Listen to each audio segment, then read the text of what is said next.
Afternoon, and welcome to this week's Business in 2021 webinar presentation. My name is Kathy Purdy, and I'm a marketing manager here at Bond. Just two quick housekeeping items to go over before we get started. Please enter your questions using the Q&A box located at the bottom of your screen, and we will do our best to answer those as time allows during the webinar. Once the webinar has ended, we would appreciate you taking a moment to complete the survey. Your comments and suggestions are important to our panelists and provide us with topics for future presentations. So it is now my pleasure to introduce today's moderator, Andy Bobrek. Thank you, Kathy. Good to be with you. Good to be with everyone else here on the webinar. And we have another great program today. It's a somewhat abbreviated program. We don't have as expansive a list as usually for a panelist, but I can assure you it's no less distinguished. It's really my pleasure today to welcome Nihla Sikander. Nihla works in our Albany office. She is someone who has regularly presented on this program before. And today she wanted to talk about the impending OSHA ETS, vax or test mandate, give folks an update on where things sit with that regulation and what, if anything, folks should be doing right now to plan ahead. After Nihla gives her presentation, I'm going to talk a little bit about where things stand with the CDC. We saw some news from the CDC over the holidays that was noteworthy, and try to give folks just a snapshot on where things stand with respect to COVID. All right, so with that, Nihla, great to see you. Great to have you with us today. Thanks, Andy. Good afternoon, everyone. So I'm back with an update on OSHA's ETS. To kind of recap, the OSHA's Emergency Temporary Standard, or ETS, applies to large employers with 100 or more employees. OSHA has specified how you need to count to 100 when calculating this number.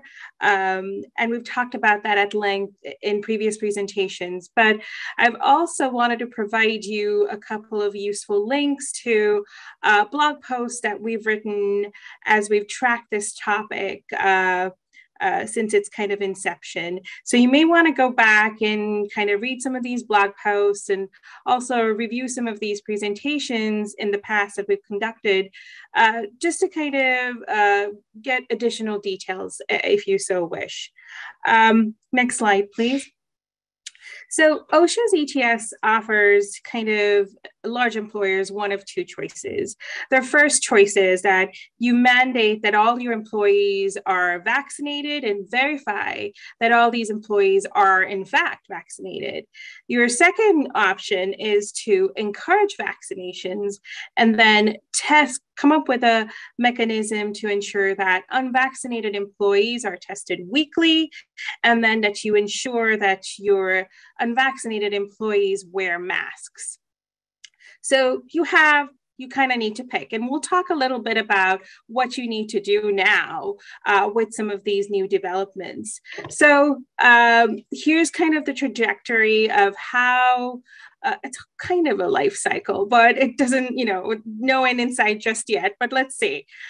September 9th, President Biden announces that OSHA will issue an emergency COVID rule. And by November 4th, OSHA announced this rule, published it November 5th. And almost immediately on November 6th, the Fifth Circuit stayed this rule, citing grave statutory and constitutional issues. To kind of simplify it, OSHA then said, well, okay, we're going to take no steps to implement or enforce this ETS until further court order. Because there were a number of lawsuits, there is a special kind of mechanism or a procedure where there has to be kind of a circuit that can hear all of these kind of pretrial proceedings must be kind of selected by a random lottery. And this random lottery draw was kind of held on November 16th, and the Sixth Circuit was picked. And then on December 17th, the Sixth Circuit lifted the Fifth Circuit state order, effectively saying, this OSHA ATS is back on. I'll share with you what OSHA kind of published, but December 18th, the Supreme Court was petitioned for an emergency stay. Petitioners stated, well, we need an emergency stay on this. We can't, and submitted kind of their applications to the Supreme Court. The Supreme Court stated that, they're going to be scheduling oral arguments for January 7th. That's Friday, January 7th. OSHA's first compliance deadline is Monday, January 10th. We're not entirely sure when the Supreme Court is going to make a decision. We're thinking simply because they've expedited hearings on this, that they are aware of the need to kind of provide some sort of finality to employers in terms of, is this ETS on or off, or like, are you making any, what's happening with this? So I'm thinking by that time frame, we're going to get some sort of kind of decision, but we're not entirely sure it will be by January 10th. And that's kind of where we are at with this. So what do you do? So let's talk about what OSHA has said first. Next slide, please. OSHA has stated that they will not issue citations for noncompliance with its standards before January 10th, for any of its requirements before January 10th, and will not issue citations for noncompliance with the standards testing requirements before February 9th. So except for the standards testing requirements for unvaccinated employees, most of OSHA's ETS, the emergency temporary standard, you kind of need to comply with it by January 10th. And there is, if you haven't started yet, there is quite a bit of a lift here. It's not impossible. With good planning and preparation, you can do this. I'll share a few tips on how you can get started, but you kind of need to start making those good faith, reasonable kind of efforts to come into compliance with this standard. Next slide, please. So what now? You have to start making reasonable good faith efforts, kind of like what I said before. Next slide. So one of the things I kind of wanted to summarize is in terms of your deadlines and what do you have to do. Establish your compliant policy, maintain a vaccination start. You have to maintain your vaccination roster, provide for paid time off, require employees to promptly provide notice of positive COVID-19 test or diagnosis, ensure that employees who are not fully vaccinated wear face coverings. There's some notice requirements around the ETS. I'll share some links with you on how to do that. And then you do need to comply with ETS's reporting requirements and make certain records available. And you will find that in order to comply with some of those like record requirements or reporting requirements, you need your vaccination roster, your vaccination status roster. So you kind of have to get started on that. And then by February 9th, you have to ensure that employees who are not fully vaccinated due to kind of exceptions as per the ETS are tested for COVID-19 at least weekly or within 7 days before returning to work. So what next? Next slide, please. And I think here's like, you probably already done this, but here's where we stand. I think it's a good idea to take a look at OSHA's templates. Once you kind of start like updating these templates with your information, you start then thinking about, okay, how does this work within our organization? What do we need to do? And I think this is a really great place to start. And that's why I recommend that you do this first. The task doesn't seem as daunting when you do that. Now, I have clients who are kind of going back and forth about, should we wait till January 7th and then say on January 10th, say, well, here is the policy, this is what we're doing? Or should we kind of start now and roll out this policy sooner rather than later? And again, it's based on your threshold of kind of comfort, and you want to provide yourself with some sort of cushion. You have to make sure that you're gathering your vaccination roster and it is all set by January 10th. So you do need to communicate this to employees. Some clients choose to also say, well, I'm going to say, we're implementing this policy pending a decision with the Supreme Court. And other clients state that, we're just going to do this regardless of the outcome. Whatever that is whatever works best in your organization. But you don't want to be scrambling on January 10th going, I got to get all of this done. So start in piece, at least piecemeal, but start with this policy. I think that's a good thing. Another thing that I recommend is just based on drafts that I've been reviewing, once you start putting in your little kind of spin on these policies and updating them, you will find that you might just want to have your legal counsel kind of take a quick look at it, just because there are things around paid time off and sick leave and how you want to have employees use that. And there's also these questions about who pays for testing and under what circumstances that you kind of want to talk over with someone or have someone look at it. And what I also find that is that when you start preparing these templates, you start adding additional things that may not necessarily be within the scope of the temporary standard and are better addressed elsewhere. So it's always good to have someone take a look at that. So that's kind of like what I've observed based on just, what I've been doing so far, been kind of living and breathing OSHA these past few days.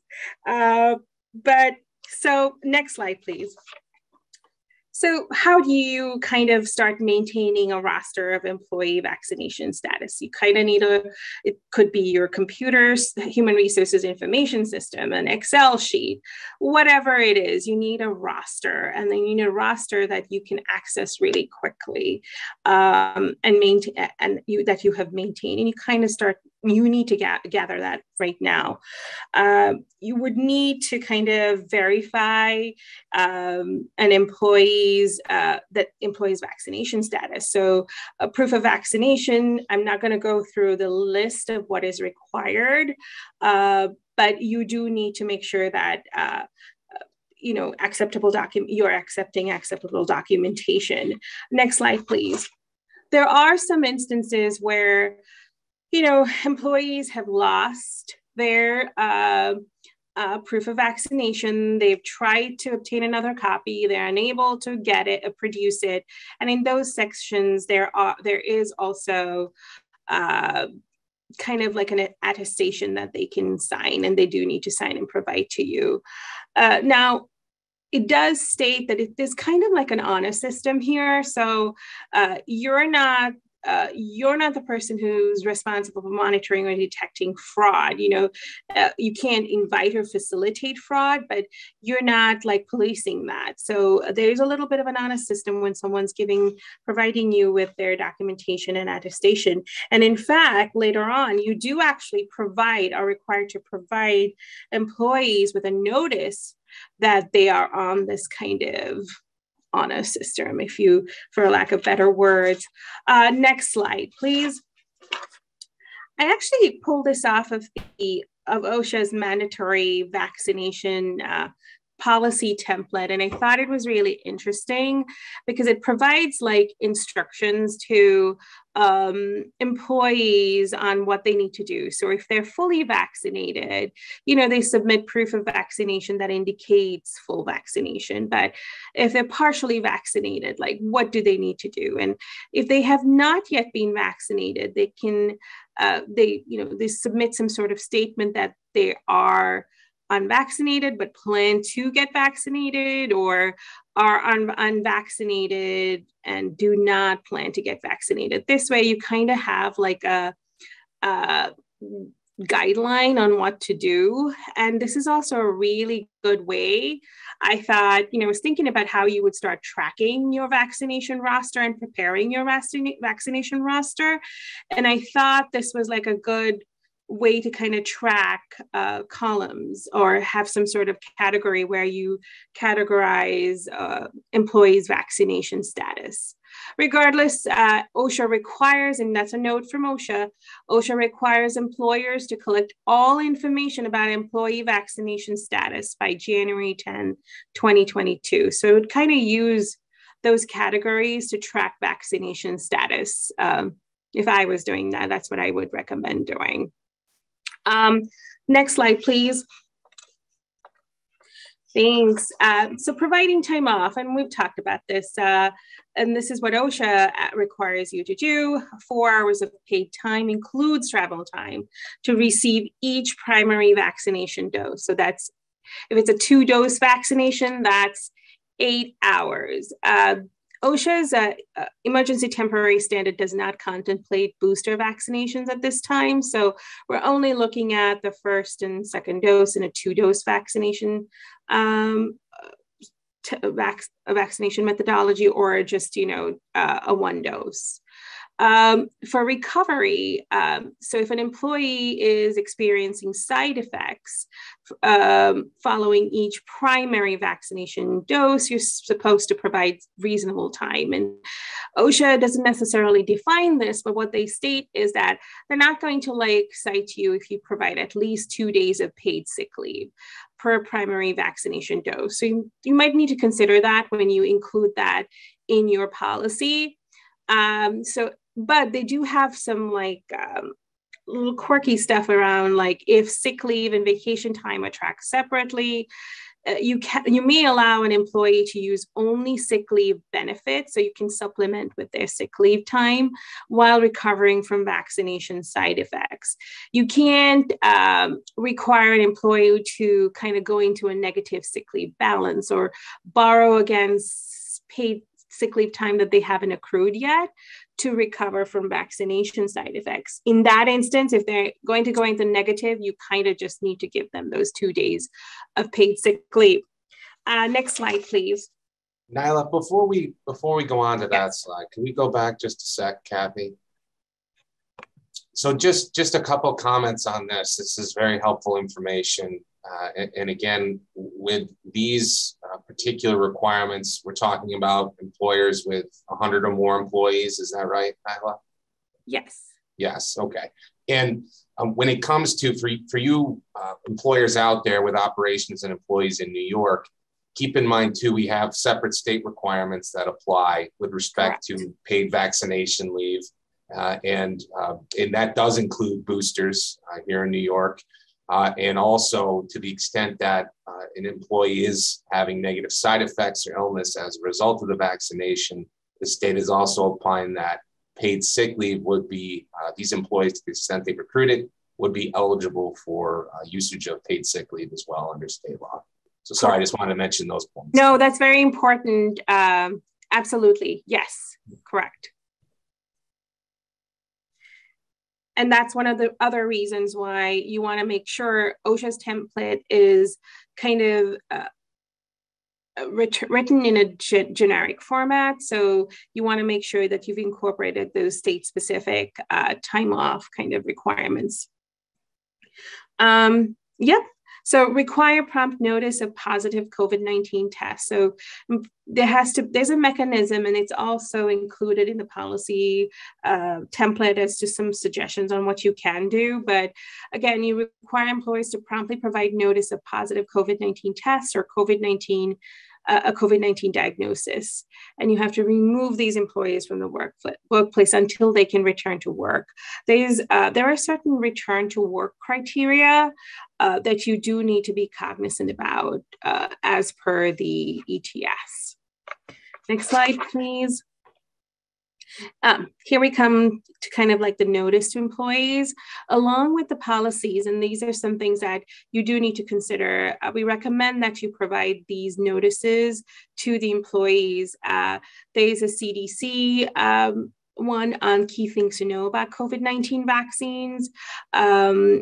There's one on the fact that employees cannot be retaliated against. And then there is a statement on kind of criminal penalties for false statements that you want to be able to provide employees with. So make sure that you provide these notices along with the policy that you're providing in whatever mechanism that you use within the organization. The same as you would do with kind of communicating an employee handbook to your employees. Next slide, please. So documentation, and this is why it's important to maintain your roster. If by the end of the next business day after a request by an employee or an employee's representative, the employer must make available to the requester the aggregate number of fully vaccinated employees at a workplace, along with the total number of employees at that workplace. So you have kind of like a one business day like turnaround, next business day turnaround for this information. And if OSHA asks for the written policy, you do need to provide that and the number of vaccinated employees and total employees during an inspection. You must produce that within 4 hours of the request. So try to come up with a simple kind of system to track this, that works for you. Next slide, please. And then you also must report work-related COVID-19 fatalities to OSHA, and then report work-related COVID-19 inpatient hospitalizations within 24 hours of the employer learning about the hospitalization. Again, work-related like COVID-19 cases can also be reportable. OSHA has defined what's specifically work-related. There's kind of some like guidance that they provided on kind of instances where it could be considered work-related. So when in doubt, just make sure you get an opinion or counsel on that. Next slide, please. So by February 9th, you do have to test the unvaccinated. Every 7 days, employers must ensure that each employee who is not fully vaccinated is tested at least weekly or within 7 days before returning to work. So I got this question from someone who said, well, I have like these remote workers who are not necessarily covered under the ETS, but they just need to like pop in really quickly into the workplace, just to do what one or two things, just a couple of things. They won't be there for too long. Well, and I don't see any exceptions to that situation addressed in the ETS. So they do need to make sure that they're tested within 7 days before returning to the workplace. You might want to figure out alternate kind of logistics around how does the employee need to pop into the workplace? Can there be a workaround for that? It does not have to be a PCR. It can be a rapid over-the-counter test. The self-administered is okay, and self-read is okay, but an employee cannot self-administer and self-read that test. They can't do that. There has to be some sort of independent kind of verification of that process. If employee is in the vaccination process, they must test until fully vaccinated, unless, there's this clause in the ETS where if an employee receives their first dose on or before February 9th, you don't need to be fully vaccinated. An employee has to be receive it has to be 2 weeks after they receive their final dose. But if an employee has gotten their last dose on or before February 9th, you don't have to test them for that 2-week time frame, if that, until they're considered fully vaccinated. So that's kind of like a nuance to the vaccination status. Next slide, please. Other considerations such as like face coverings, there are certain exceptions so employees must wear face coverings at all times if they're unvaccinated. The exceptions to the rule are the fact that when an employee is alone in a room with floor to ceiling walls and a closed door, or for a limited time while eating or drinking, and other kind of instances as specified herein. So, that's pretty much like the gist of it. Obviously, it's not as simple as it seems, but I've tried to break it down so that you have a general idea of what you're doing. Again, my first advice is, and these are like, if you have to do 2 things, you have to pick 2 things. Draft that policy and have it prepared and ready to go, and roll it out depending on what you want to do within your organization, and start getting that vaccination roster together. You do need those 2 things. Those are very important. If you have any questions, feel free to reach out to any of us here at Bond. And thank you so much for your time, and I wish you all a very happy and peaceful New Year. Nyla, thank you very much for that overview. Very helpful. We received a number of questions, and I think it illustrates that this raises a number beyond just the compliance with the T's and I's here. It raises a lot of ancillary issues too. One question we've gotten very frequently that you mentioned is the compensability of testing time. What is compliant testing? What is not?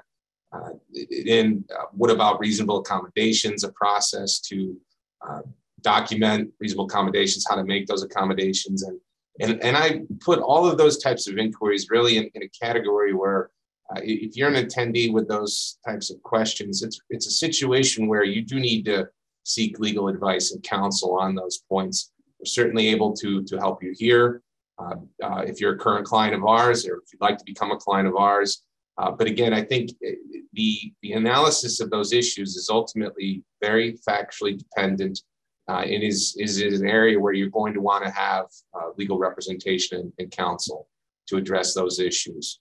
And what I did, because there is a lot here, Nyla has a bunch of links that are embedded in the program. We'll get you those links, and we'll also make sure that attendees have a copy of these slides so that they can access that information afterwards. But I would encourage you to print out the summary information that is out there that OSHA has published. It's what I did the first time, and I just went through it, started marking it up, started highlighting and adding tabs to keep it handy. There's just a lot here, and it's not going to sink in, frankly.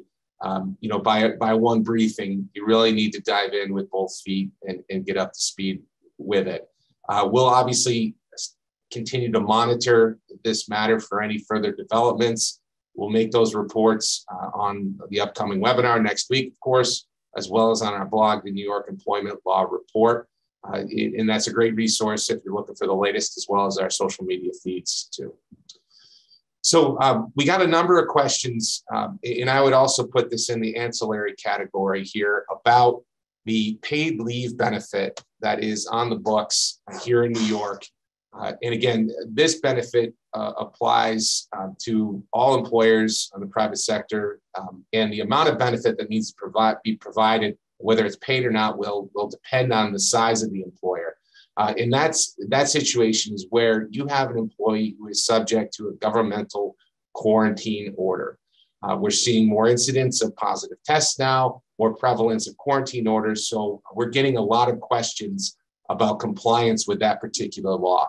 The link I just pushed out to everyone here is a link to an article that we drafted earlier this year on our blog that provides a lot of background information on this particular benefit. as well as guidance that the state published earlier this year on that. I would encourage you to start with that resource if you haven't already, and to look there. And to the extent that you have additional questions beyond the scope of this guidance, please feel free to reach out to your favorite bond attorney or let us know. We'd be happy to work with you too. All right, so what I wanted to talk about next is just to go into a little bit about what we're seeing in terms of trends and what we're also seeing at the CDC. And if we move to the next slide, what you'll see here is a familiar slide that we try to present on a regular basis. And this is the amount of daily cases that we're seeing. I follow the media. I'm sure you do too. It's hard not to mistake, what we're seeing in terms of the reports about Omicron. But I want to present some other slides too here, and it's no doubt very serious. It needs to be taken seriously. But I want to try to provide some perspective on matters too. And I think there's different ways that you can look at this data. When you see this, we see a trend, and it's certainly a concerning trend. But when we look at the number of daily cases, we're still at the 110, 120,000 range. And if you compare it to this time last year, well, we were up much higher in the range of 250,000 cases. So again, serious, no doubt, but we're not at that level where we were a year ago. And so perhaps ever the optimist on my part here, but I look at this and I see there is a reason to be optimistic. And it isn't in some ways as bad as we've seen. On the next slide as well, what you'll see here are the number of daily deaths. That goes back to when we started tracking this information as a country. So this is a pretty good slide. Again, all these slides I pulled from the CDC's website. There's really a tremendous amount of information there that you can access. But again, here, we've seen the spike recently in the fall, and then the decline, and then the slow rise again here more recently in December. But again, this stands, as I see it, in stark contrast to what we were experiencing this time last year, where we were seeing over 3,000 deaths being tracked. Again, we're about 1/3 of that right now too. So just want to offer that for your perspective. The next two slides focus in on New York, and I think tell interesting stories and are certainly informative. The first are the new cases that we're seeing here in New York. And again, this is from the CDC's website. And we've seen and heard reported stories about the record number of increases in positive cases that we're seeing. And of course, there's no doubt about that. We have a higher number of reported cases. Certainly there's other factors and variables that can play into this increased number of positive tests. But nonetheless, we've seen this here. And in fact, we've seen these record numbers that exceeded the spike that we see on the graph here from this time last year. No doubt a concern too, but I think when considering the big picture, it's tempered somewhat. You'll see on the next slide, it talks about the deaths attributed to COVID as reported here in New York. And you'll see the spike, an initial spike from the outbreak way back when, and then in the middle part of the graph there, the spike that occurred about this time last year. But as you see, our trend is still lower. And again, we're staying below 50, whereas this time last year, we were well up above 100 per day. So again, I try to be as optimistic as we can. Certainly, it's a very serious matter. Certainly, we have to take it seriously. But again, want to, as we approach the end of the year here, try to give some news and reason to be optimistic. I certainly work to be. All right.